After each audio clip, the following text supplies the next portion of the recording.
கோயில் நகரமான மதுரையில் நடக்கும் புட்டுத் திருவிழா. சிவபெருமான் தன் ஏழை பக்தனுக்காக புட்டுக்கு மண் சுமந்தார். வைகை ஆற்றில் வெள்ளம் ஏற்பட்டதால் மன்னன் தன் மக்களிடம் வீட்டிற்கு ஒரு நபர் ஆற்றின் இரு கரையிலும் அணை கட்ட ஆட்கள் வரவேண்டும் என கூறினான்.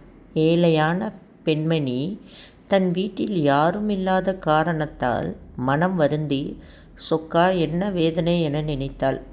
அப்போது இளம் வயது ஆண்மகனாக சிவன் வந்து, நான் உனக்காக வேலைக்கு செல்கிறேன், அதற்கு கூலியாக புட்டு வேண்டும் என்று கூறினார். புட்டும் பெற்று கொண்டார். ஆனால் அணை கட்டச் சென்று வேலை செய்யாமல் காவலாளியிடம் பிரம்படிப்பட்டதும் அதன் வலியை பிறர் உணரும்படி செய்தார்.